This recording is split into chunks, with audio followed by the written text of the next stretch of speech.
बिना पियाज रसुण अदारे आमे गोटे बंधाकोबी गोटे सिक्रेट मसला देकी घांट बनैबा। माणबसा गुरुवार हो किंबा जे कोनोसी ओसा बार व्रतरे अरुआ भात सहित किंबा रुटी पराटा सहित बहुत बढ़िया लगे खाया पे। एतिकी ग्यारंटी देकी कहबी आपण आगरु बिना पियाज रसुण रे जेतिकी थर बनैथिबे ना एई प्रोसेस रे थरे बनैला परे आपण माननकु बहुत पसंद आसीबो रेसिपी। एई भली बिना पियाज रसुण रे लटपटिया बंधाकोबी रो घांट मु केमती बनैछि आपण माननका सहित शेयर करिछि। चलंतु आज रो रेसिपी स्टार्ट करबा। जदि पसंद आसला रेसिपी बिंदुरोसेई चैनल को सब्सक्राइब करिनेबे, फेसबुक पेज रे देखुथिले फॉलो करिवे। तो बंधाकोबी रो घांट बनेया पई मु गोटे बंधाकोबी को मु एमती फाळ करिकि फाळे बंधाकोबी मु एठी नेइछि। बंधाकोबी को भलो से आमे एमती सरू सरू करके काटिके आमे ताको धोइकी रखिबा।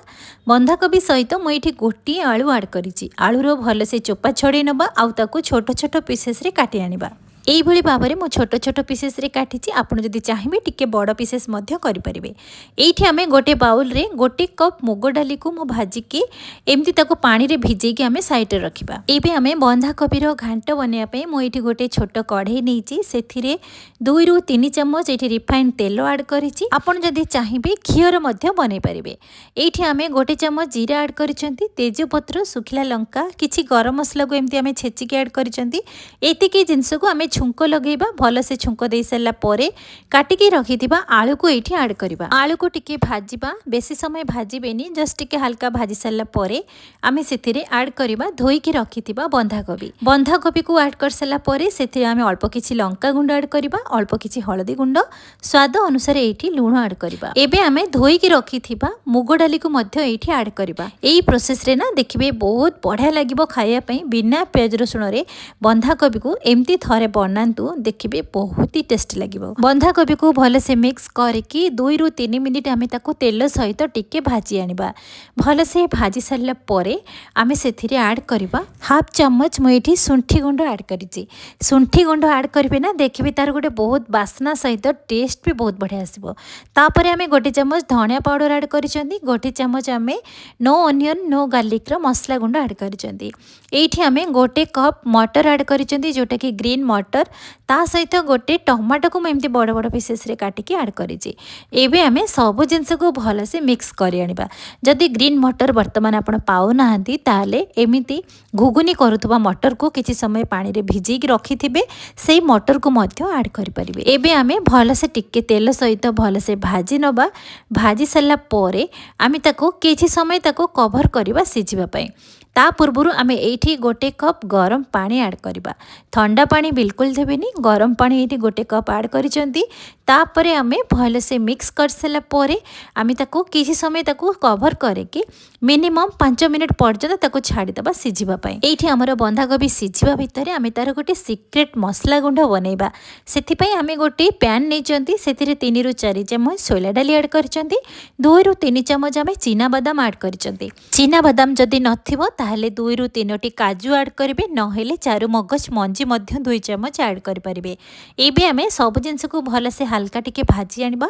तापरे आमे गोटे प्लेट को काढी आनिबा। हल्का टिके ठंडा हेई आसिले आमे ताको गोटे छोटो ब्लेंडिंग जार रे ऐड करिबा आ ताको गोटे भलो मसला पाउडर बनेबा। एई भली भाबरे थरे बनेबे ना देखिबे तार गोटे एते टेस्ट बहुत बढ़िया आसीबो जे आपण बिना पियाज रसुण रे जेते बेले जहा बनेबे ना एई मसला को ही ऐड करिवे।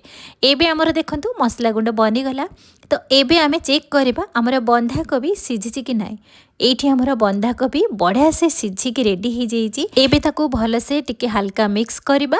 भल से मिक्स कर सला परे एबे आमे मसला गुंड जो बनै थिले सिक्रेट मसला गुंड, सेई मसला को एठी ऐड करबा। तो जेति कि आपण क्वांटिटी हिसाब रे बंधाकोबी नैचंती सेई अनुसार आपण मसला गुंड एठी ऐड करिवे। आउ टिके स्वाद पई म एठी गोटे चम्मच चीनी ऐड करछि। जेहेतु आमे बिना पियाज रसुण रे बनौचंती बंधाकोबी टिके फिका फिका न लागेबा पई मैं ये गोटे चम्मच चीनी ऐड करिछि। जदि आपण चीनी पसंद नहीं ताले आपण स्किप करि परिबे। एबे आमे सब जिंस को भल से मिक्स करबा। देखंतु हमर बंधाकोबी केमती हमर लटपटिया पूरा परफेक्ट बनिछि। एई भली भाबरे आपण सुखा सुखा बनेबे, रुटी पराठा अरुआ भात सहित बहुत बढ़िया लागिबो खाइया पे। एठी आमे हाफ चम्मच गरम मसला ऐड करबा और गोटे चम्मच गाय घी ऐड करबा। निश्चित भाव में गाय घी को ऐड करंतु, देखिबे बहुत ही टेस्टी लागिबो खाइया पे।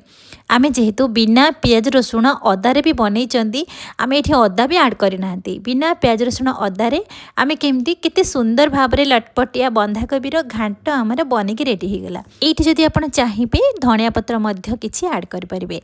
एबे चलतु सर्व करबा लटपटिया बंधाकोबीर घांट गुरुवार रे अरुआ भात रुटी परोटा पूरी सहित बहुत बढ़िया जमिबो। तो आपण माने थरे एमती बनातु देखिबे समस्त को पसंद आसीबो। बिना प्याज रसुण अदारे बंधाकोबीर ए लटपटिया घांट आपण मानक केमती लागिला मते निश्चित भाव में कमेंट रे लिखिबे। यूट्यूब रे जदि देखुथिबे सब्सक्राइब करिवे, फेसबुक पेज रे जदि देखुथिबे फॉलो तो निश्चित भाव में करिवे। पुणी देखा हबा नुआ रेसिपी सहित से पर्यंत नमस्कार।